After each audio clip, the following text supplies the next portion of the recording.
Орнынан тұрайық, жаттық, шеңберін құрайық. Шетке тұра қаламыз. Топтар ортаға қалайды. Мынау менің қолымда жүрекше балалар. Жүрекше. Демек, шын жүректен деген әдіс арқылы біз бірімізге қазір керемет мынау бейбіт күнімізге, бір-бірімізге жақсы тілектер айтамыз. Әрдайым сендердің қуанып жүргендеріңді көрейік.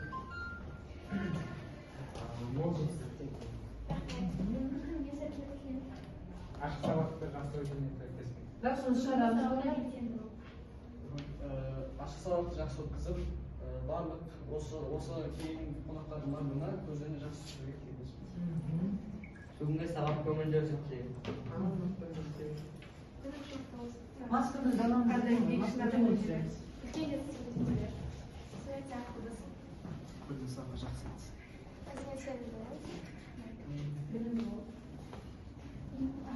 Дауысыңыз шығарыңыз ме? Маска.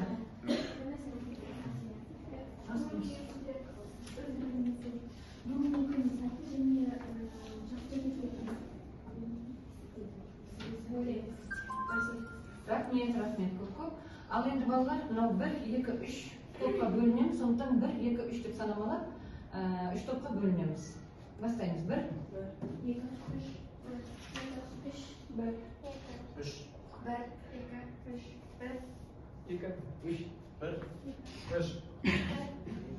2. Жақсы. Бірінші, екінші, үшінші топқа. Жайғасамыз. Оқулықтарын тез ойнап қоямыз. Оқулықтарын, қалам, дәптерден қолдарында болсын.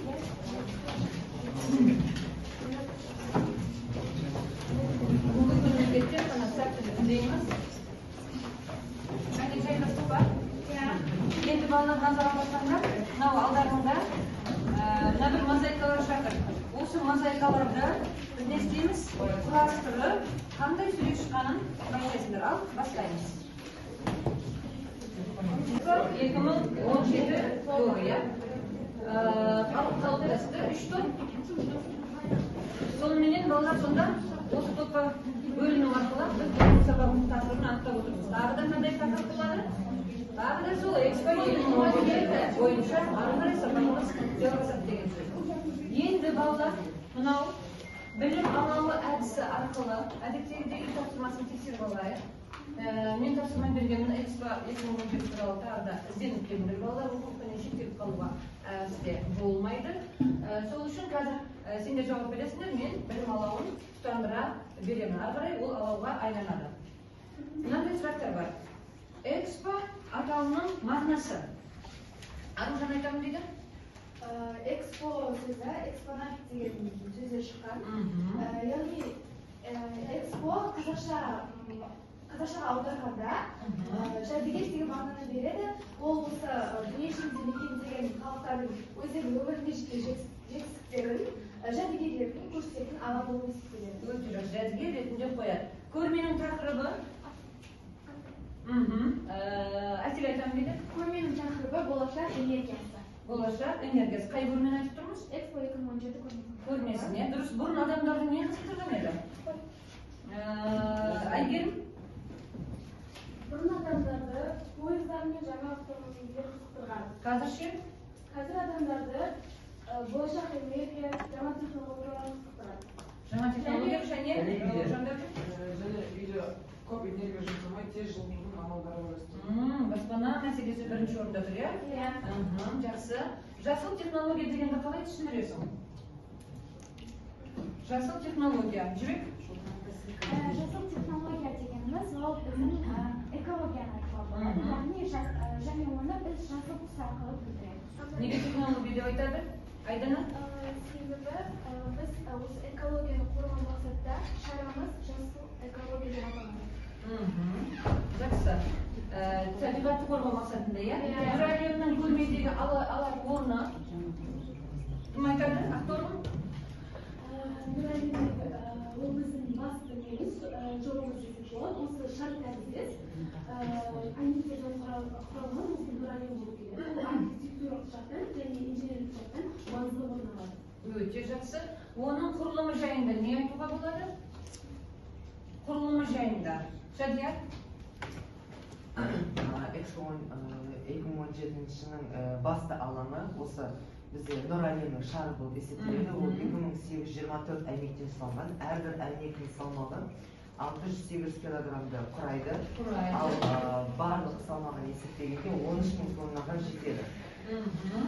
Әрбір әйнектің ерекшелігі ол осы біздің сферамызды пішінлес әрі домалақ болып көрсетеді. Домалақ болып көрсетеді, иә? Оның құрылымы туралы айтты, және бұл Экспо қазақтың жеңісі деп айтады неге? Осы сфера? Кім айтады? Әсел? Осы Экспо 2017 арқылы себебі біз өзіміздің Қазақстан жерінің байлығы мол болғанымен баламалы энергиямызды осы Экспо 2017 арқылы көрсетіп, Қазақстанымызды әлемге таныттық. Экспо 2017 арқылы. Жарайды. Нұр әлемнің келешектегі орны? Келешектегі орны? Дәулет айтқан Нұр әлемде көптеген болашақтың технологиялары көрсетілген, және осы технологиялар арқылы біз болашаққа өзіміздің жолымызды аштық, және де сол технологияларды көрсетеміз. Болашақ неге айналандыру ол? Болашақ. Тағы не білеміз? Сотравой дәрде. Тағы не білеміз, балалар?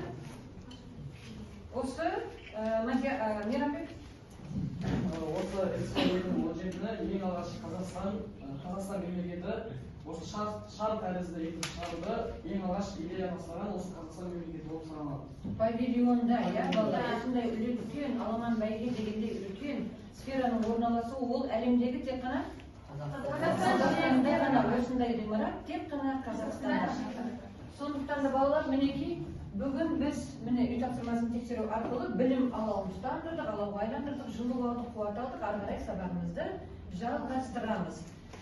Олай болса, бүгінгі сабағымыздың тақырыбы, бүгінгі күн жазамыз, дәптерлерімізді ашамыз, қаламды қолға аламыз.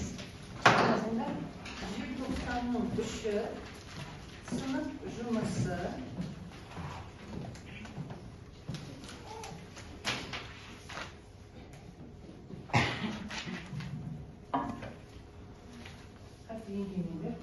Сабақтың тақырыбы Экспо 2017 тырнақшаның ішінде Қазақстанның мақтанышы.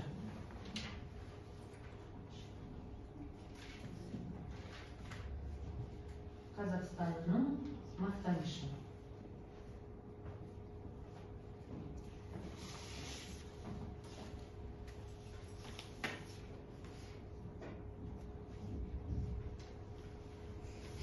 Оқу бағдарламасына сәйкес оқу мақсаты балалар. Танысамыз бүгінгі сабақтың оқу мақсатыменен жазба жұмысын абзацтар мен бөліктерге бөлу, ойын, яғни ойын дұрыс жүйелеп, яғни ақпарат берілген, мәтіндегі берілген ақпарат, оның идеясын соны дұрыс жүйелеп, ары қарай логикалық түзетулер енгізу, редакциялау. Міне осындай күрделі мақсат алдымызда, бір мақсат болғанмен күрделі мақсат алдымызда тұр. Таныстық қой. Ары қарай балалар, мен осы жерде бұл мақсатты қолжетімді түрде орындау үшін, мақсатқа жету үшін 3 топқа тапсырма бергім келіп тұр. Бірінші топ, мынау мәтін, тұтас мәтін алдымызда абзацтарға бөліп бересіздер. Не үшін, қалай осы сұрақтарға жауап беріп дәлелдеп тұр. Екінші, Астана тобына, Бәйтерек тобына сол ақпараттан алған идеяны, қандай стильде жазылды, бұл мәтін қандай түрде жұтады, сол туралы сөйлейміз. Және Экспо 2017 қайда екран? Экспо 2017 тобына осы мәтіннің ішінде лексикалық стильдік қателер бар. Соны редакциялаймыз. Редакциялау деген не еді? Өңдеу, түзету, түзету жасау. Жақсы. Олай болса балалар, кәнеке барлығымыз бірінші топ, бірінші сендер бастауларын бересіңдер, кәне бірге бөлейік абзацтарға. Дауысқа болсын береміз, кеттік. Көрме өткізу үшін арнайы салынған Құстар сарайы атауына ие болған 1912 жылы Лондон Гайд паркінде бірінші дүниежүзілік көрме өткізілген сәтті бастап 163 жыл өтті. Абзац осы айтылады. Неге? Арқарымыз асықпаймыз. Бас ассамблеяда құпия дауыс беру нәтижесінде Қазақстанның астанасы Бельгия Nuraliyev қаласында қарағанда мейлінше көп дауыс жинап, Экспо 2017 өткізу орны болып анықталды. Жерінде табиғи Ойланамыз енді екінші сөйлемдегі. Не істейміз? Не істейміз? Оразхан. Жоқ, абзац. Маған абзац керек. Абзац 163 жыл өтті дегеннен аяқталады. 163 жыл өтті. Яғни бұл жақта бізде ой аяқталып тұр. Келесі сөйлемде бізде нәтижесін айтқалы. Келесі сөйлемде сонда басқа ой деп жатсыздар ғой. Нәтижесінде. Ары қарай оқи береміз Оразхан. Жерінде табиғи Қазақстан баламалы энергия энергетика мәселесін Қазақстан баламалы Экспо өткізу кезінде астанада әлемнің түкпір-түкпірінен келген әртүрлі мәдениет орталықтары өнер көрсетеді. Көрме аумағында күн сайын концерттер. Қай жерде абзац болады? Көмектесіңдер. Бәрі өнер көрсетеді. Сендер біліп отырсаңдар айтпаңдар балалар, бұл өнер саған айтасыңдар. Иә? Қай жерде? Өнер көрсетеді. Көрме аумағында күн сайын концерттер, сосын Концерттер, ұлттық күндер және басқа да ойын-сауық шаралары өткізілетін болады. қай жерде болады абзац? Өткізілетін болады деген бар. Жоқ, мен түсінбедім сені. Мен жақтан көп қойдым. Қай жерде абзац болады? Мына жерден бастап оқып жатсыңдар. Бас ассамблеяда Лиеж қаласына қарағанда. Өнер көрсетеді дегеннен бастап акцияда.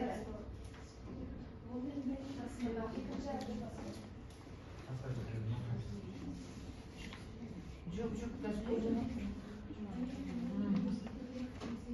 қай жерде балалар кім айтып береді? Ой болаймыз. Мәтіннің мағынасын. Өткізетін болады дегеннен бастап өткізеді. Өткізетін болады. Өткізетін болады. Қай жерде ол? Ал мақұл бөлдім. Көрменің арқасында мемлекетке түсетін инвестиция мен дивидендтер мөлшерінің және оның көруге келетін қонақтар саны көп боларына сенімдімін. Ары қарай демек астанада өтетін көрме қоғамның табиғат пен келешекке деген көзқарасын өзгертіп, Экспоның басты мақсаты жаһандық мәселелерді шешіп, халықаралық қатынастарды нығайтуға септігін тигізеді. Осы жерден өтеді. неге? Жоқ, ары қарай оқымайсыздар ма сонда?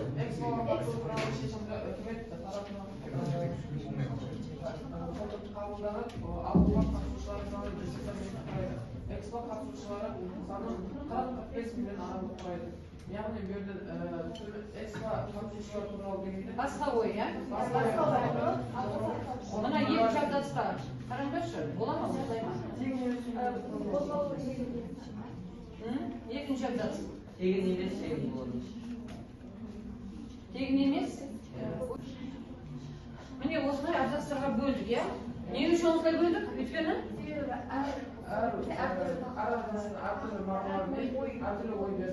Әр абзац әртүрлі ой беріп тұр. Бірақ мәтін тұтас, иә? Бір ой, бірақ әр жан-жақты көрсетіп тұр.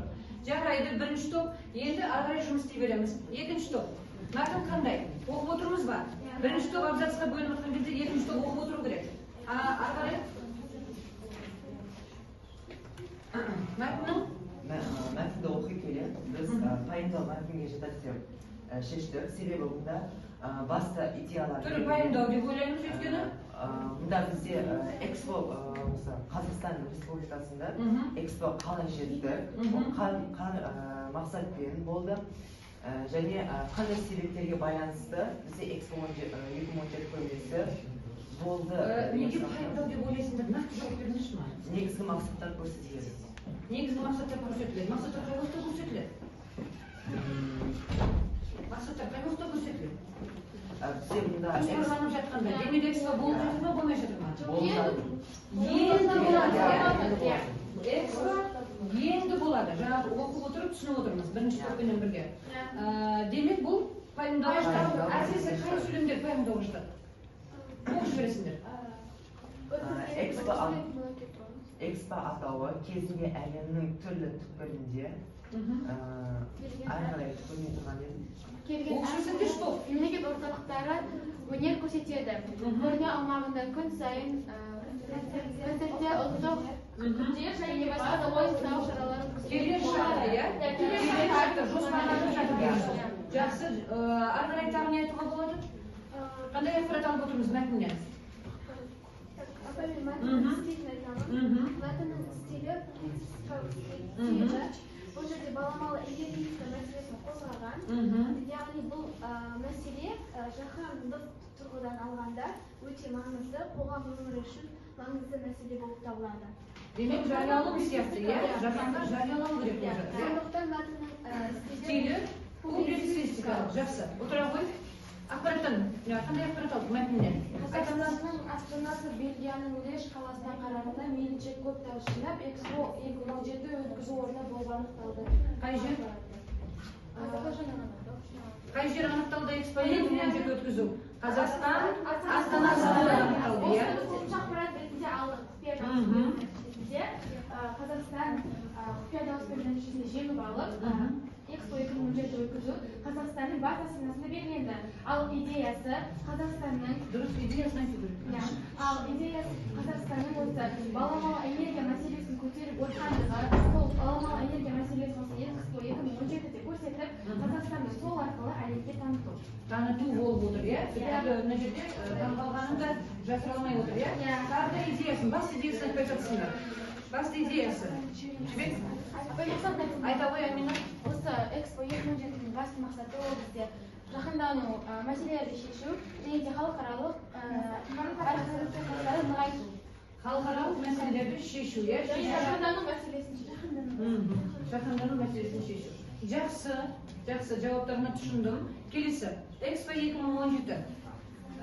Енді қатені тауып, оны түзетіп, оны жүргізу. ең бірінші жерде ұсынған жатысты.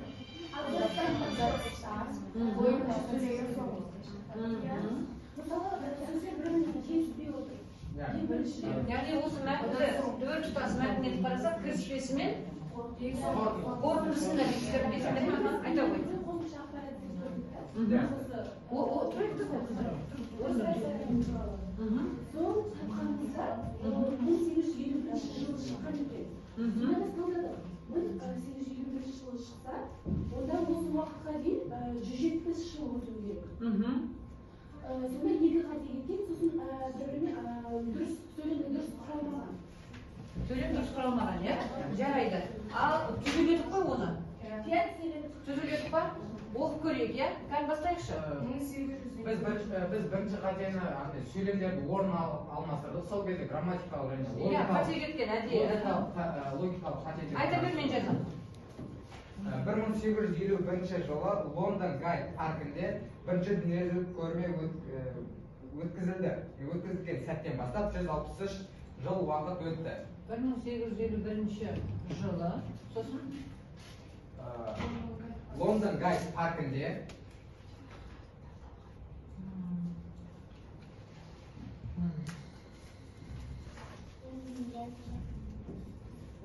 Лондон Гайд паркінде бірінші дүниежүзілік көрме өткізілген сәттен бастап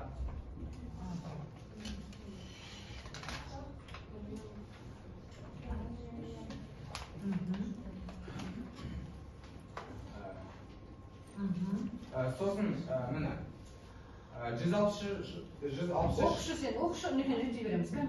көрме өткізілу үшін арнайы 1851 жылы 1851 редакциялаған сөйлеміңді оқышы. 1851 жылы Лондон Гайд паркінде бірінші дүниежүзілік көрме өткізілген сәттен бастап 163 жыл уақыт өтті. Көрме өткізу үшін арнайы салынған ғимарат кейін Хрусталь сарайы атауына ие болған. Бола ма балалар? Не деген бір сөйлемде бірнеше қате кеткен, иә? Соны туралап жазып отыр. Тақтаға кім шығады, жазайықшы. Тақтаға жазамыз. Егер сендер кіріспесінен қорытындысынан қате тапсаңдар, ондай тақтаны екіге бөлеміз. Балалар, мынау нені қазір мен жинап алайын. Арнайы салынған ғимарат. Арнайы салынған ғимарат. Өткізу үшін арнайы салынған ғимарат. Кейін Кустар сарайы атауы, Кустар сарайы Тырнақшада болу керек. Кустар сарайы Тырнақшада болу керек. Бәрін жазып отырмыз ба? Қазір барамын қастарына атауына ие болған. Атауына ие болған. 1912-ні алып тастаймыз.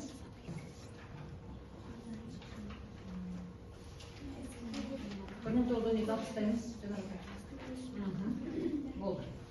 1851 жылы Лондон Гай паркінде бірінші дүниежүзілік көрме сәттен бері 163 жыл уақыт өтті. Көрме өткізу үшін арнайы салынған ғимарат кейін Кустар сарайы атауына ие болған.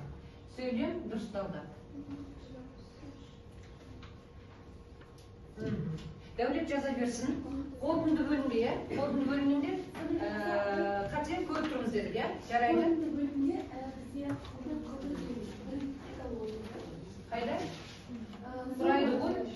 Құрайды, иә. сол екі рет қайталанып біз қателер. Иә? Оқи бер, Ақерке. Экспоға қатысу туралы шешім үкіметтер тарапынан қабылданып, Тарапында емес, тарапынан болу керек, иә? Тарапынан қабылданып, оған қатысушылар саны 195 мемлекетті құрайды деп жоспарланды. Және экспоға 40-45 миллион адамға дейін қатыса алады. Мемлекетті құрайды. Сосын оған қатысушылардың саны 195 мемлекетті құрайды. Сосын Экспоға 40-45 миллион. жоқ, арада не бар? Байланыстырушы жалғаулық не бар? Жоспарланды. Және экспоға 40-45 миллион адамға дейін қатыса алады. Қабылданып, оған қатысушылардың саны 195 мемлекетті құрайды. Жоқ. Тағы қате болып тұр ғой мына жер. Құрайды деп. Деп жоспарлануда. Жоспарланды. Және экспоға 40-45 миллион адамға дейін қатыса алады. Өтір емес, және экспоға қатыс. Одан кейін экспоға 40-45 миллион адамға дейін қатыса алады. Экспоға қатысушылар саны адамға дейін қатыса алады. Қатыса алады. Ағырде тақтаға.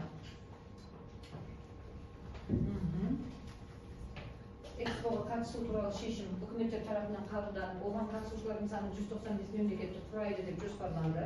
Және экспоға қатысушылар саны Экспоға 40-45 миллион адамға дейін. Экспоға қатысушылар саны деген алып салу керек. Экспоға 40-45 миллион адамға дейін қатыса алады. Енді дұрыс болды балалар, иә? Және деген жалғаулығымыз бөліктенді ма? Болды. Жақсы, рахмет, көп. Ал енді балалар жазып жатырмыз, иә? Уақыт тоздырмайық. Не істейміз балалар, сабақ сайын біз синтаксистік талдау жасаймыз. Синтаксистік ғылымы нені зерттейтін еді? Қандай объектілер кіреді синтаксис ғылымына? Сөйлемнің түрлері, мүшелері, иә? Жақсы, тақтаға шығайықшы онда, айтайықшы. Бірінші сөйлемді, түзетілген, редакцияланған сөйлемді енді біз қазір синтаксис талдау жасауымыз керекпіз. Кім шығады тақтаға? Кез келген топтан болады, шектеу жоқ. Айша келе ғой. 1806 сөйлемді оқып аласың, қандай сөйлем екенін анықтайсың. Не үшін олай ойлаймыз? Көмек болады. 1851 жылы Лондон Гай паркінде бірінші дүниежүзілік көрме өткізілген сәттен бері 163 жыл уақыт өтті. Өткізу үшін арнайы салынған ғимарат кейін Кустар сарайы атауына ие болған. Мұнда құрмалас сөйлем, салғылас құрмалас сөйлем себебі бізде бірінші баяндаушымыз тиянақты. Неге құрмалас? Екі жай сөйлем. Өте жақсы, өйткені екі жай сөйлем бар. Сызамыз. Бірінші баяндаушты сызып бер. Бірінші баяндаушы өтті. Тиянақты болғанда салғылас деді. Не екінші баяндауш? Ие болған. Ие болған. Жақсы. Маған көрмей жатыр. Сәл шеткерек тұрасың. Бірінші бастауыш.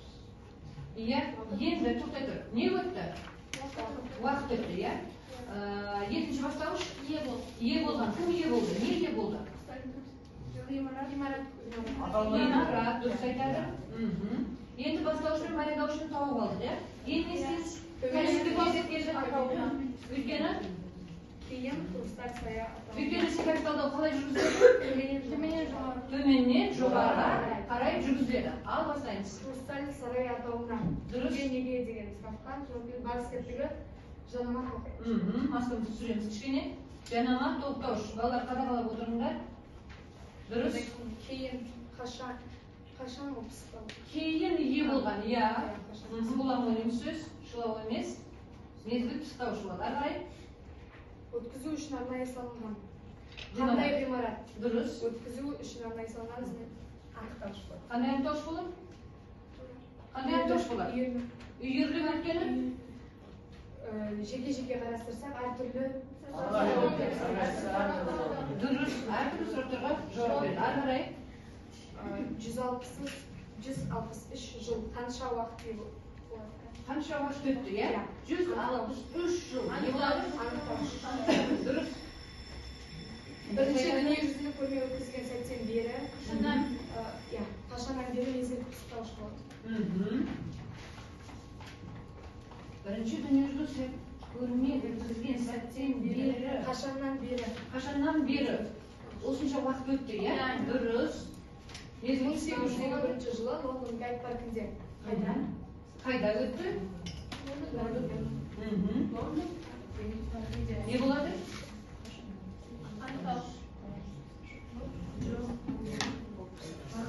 Не өтті? Уақыт өтті. Уақыт өтті. Мен қандай балалар пысықтауыш болу үшін баяндаушының байланысы керек. Баяндаушының байланысы керек. 1851 жылы Лондон Гайд паркінде өтті ма? Мына оқиға? Не болды сонда? Сөйлеміміздің беретін мағынасы не болды? 1851 жылы Лондон Гайд паркінде бірінші дүниежүзілік көрме өткізілген сәттен бері 163 жыл уақыт өтті. Сонда не болды? Не болды сонда? Уақыт өтті. Ол пысықтауыш болу үшін мынандай болды. 1851 жылы Лондон Гайд паркінде өтті. Мына өтті, бірнәрсе өтті, болды. Ал бұл жерде уақыт өтті. Демек, мынау сөздің бәрі сол уақыттың сипат сөзі болады. Түсінікті ме? Сөйлемде қандай сөйлем мүшесі болады? Пысықтауыш болады. Қандай пысықтауыш? Үйірлі пысықтауыш болады. Үйірлі пысықтауыш деген қандай еді? Жеке алғанда әрқайсысы әртүрлі сұраққа жауап береді. Үйірлі пысықтауыш болды. Балалар, келісеміз ба? Осылай талдап отырмыз ба? Қарындашпен? Жақсы. Отыра қой. Келесі сөйлем талдауға. Келтірген жерден келіңдер, кім шығады? Қарақат, тақтаға шығамыз. Келе қой. Алдымен сөйлемді оқы, шетке тұр, бәріңізге түсінікті көрініп тұрсын.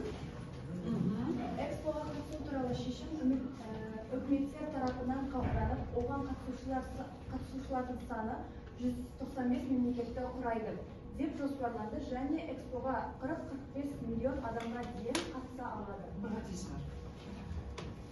Кім жазбайсыңдар ма? Бір қатесі бар. Кім көрді? Кім айтады? Шешім қабылданды. Қарасаңдаршы, қызықпа дейді. Ол оқығанда сендер де қосылып оқуларын бересіңдер. Қайда оқи бере ма? Ал, бір қатесі бар. Кім айтады? Қалай? Жоқ, деп жоспарланды. Құрайды деп жоспарланды. Жоқ. Яғни это бұл жыл болды, не бұл жыл? Яғни апай бұл адам жоқ. Бәрі дұрыс, бір қате бар. Ол енді бір қатты дарақы қатеге жатпайды, бірақ бұл қатеге өз ішімізде жатпайды. Оның қатеге жібермеуіміз керек. Біз кәдімгі айтты. Деген не болады? Не істеуге? Тасымалданбаған, иә? Қалай тасымалдаймыз?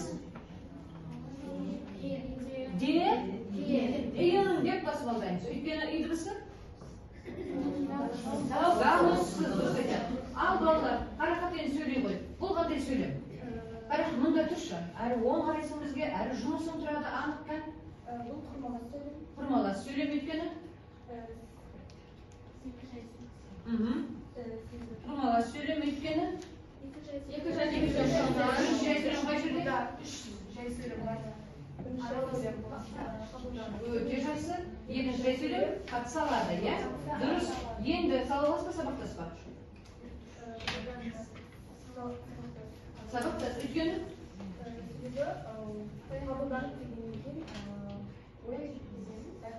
Қабылданып дегеннен кейін боянасыз болу керек. Қабылданып дегеннен кейін нүкте боялмаймыз. Бүтін бояныңызда не болды деп тағы да ойдың жалғастығын сұраймыз. Ал жақсы, жарайды. Ал олай болса талдаймыз. Екі баяндаушы ұстап алдым, сіз астын. Екі баяндаушы ұстап алдым, сіз астын. Бастаушылардың тап. Баяндаушыға сұрақ беру арқылы бастаушылардың тап. Екі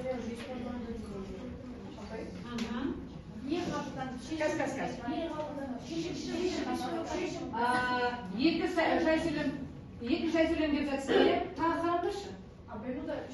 Үш жай сөйлем дейді. Жоспарланды дегеннен кейін. Себебі бірінші баяндаушымыз бізде күзет алсыз, екінші жоспарланды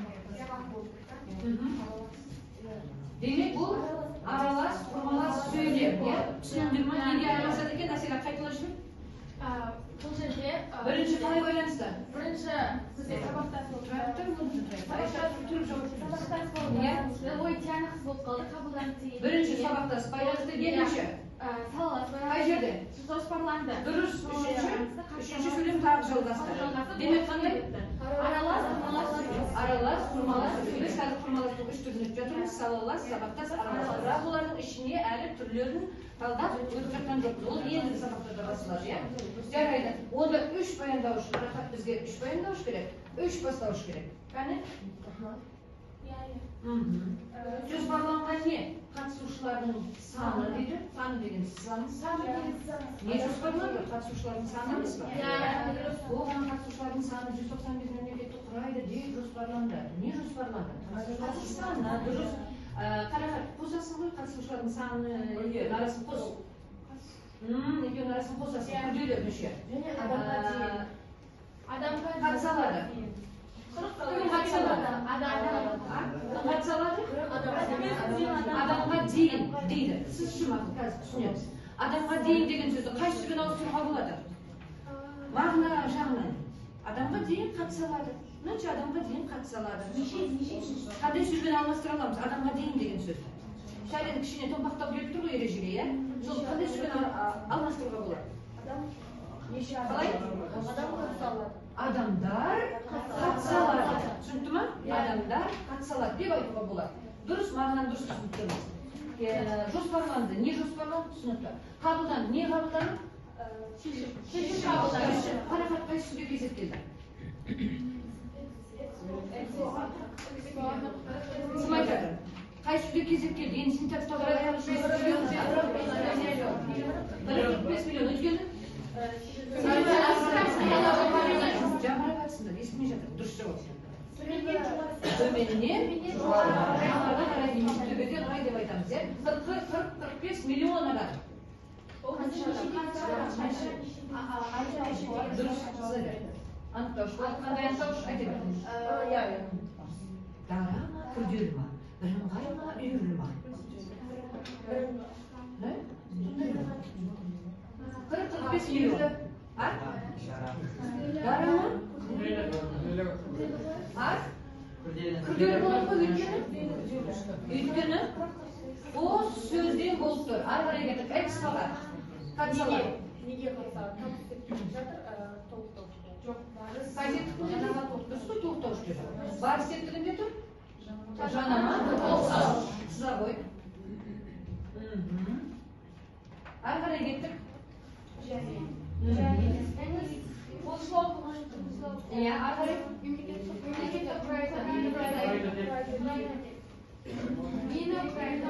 Сөйлейін. 195 мемлекетті құрайды деп жоспарланды. Нені құрайды?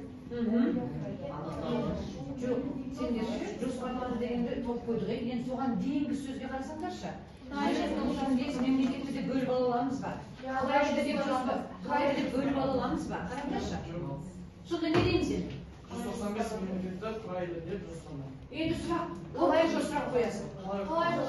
Қалай? Естімей жатыр, дұрыс жауабы. Қалай жоспарланды? Дұрыс, қалай жоспарланды? Не болады? Анықтауыш еш уақытта қалай деген сұраққа жауап бермейді. Қызықтауыш, қандай тұстауыш? Үйіріліп тұстауыш өйткені?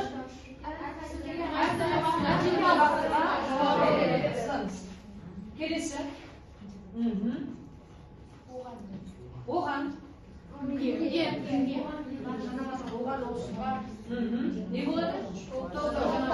Ары қарай кеттік, үкіметтер тарапынан. Үкіметтер тарапынан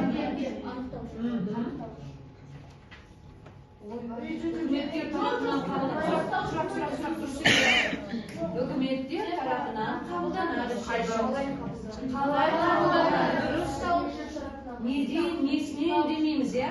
Қазақтың ұғымына қайшы келеді. Қалай қабылданады? Үкіметтер тарапынан қабылданады дейміз. Сонда не болады? Қандай тұстауыш? Үйірлік тұстауыш. Дұрыс. Ары қарай кеттік.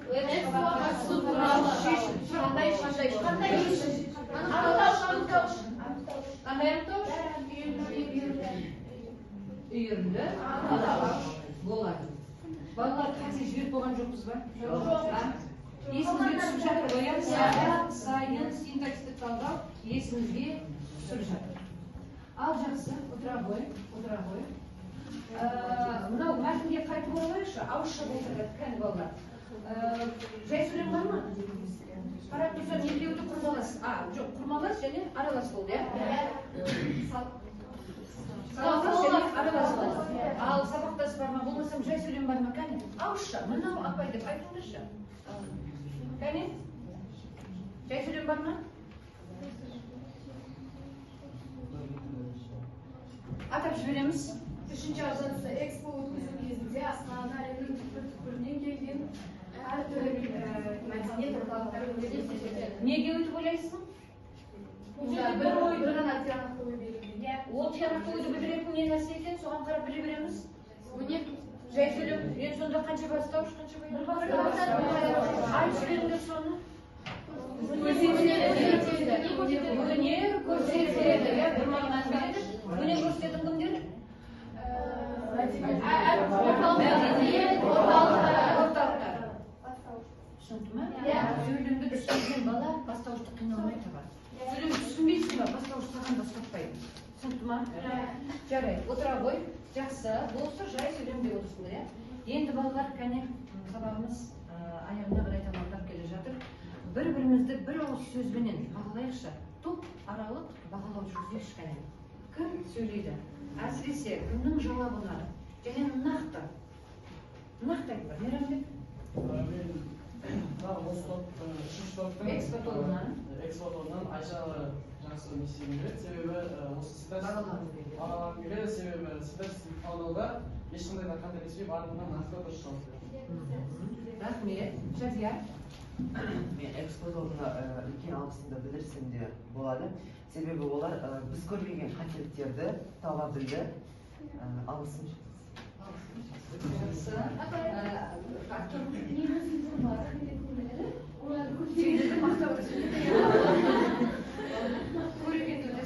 Және бұяқта бізде әсем мен шәдер жақсы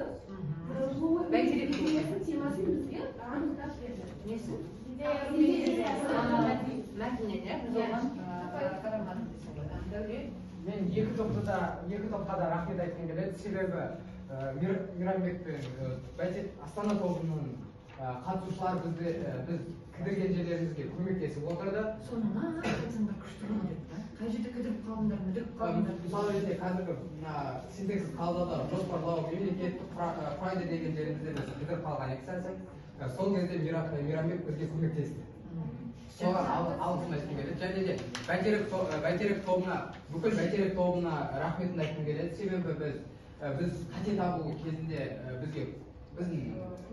бізге көмектесті және де оңай кездің кезінде бізге көмектесті. Олар бізге. Жақсы. Рахмет. Айдана сөйлеймін дейді? Барлығына алғыс айтқым келеді. Осы мәтінді дұрыс білгеніне абзац абзацтарға бөліп берген үшін ой қуалап жүйелеп ойлады. Жақсы, рахмет. Ал енді балалар кері байланыс берейік. Мына оң тамаққа қарасаңдар, нысана деп аталатын әдіс арқылы кері байланыс береміз. Белсене қатыстым, қызықты болды, түсінікті болды, жаңа нәрсе білдім.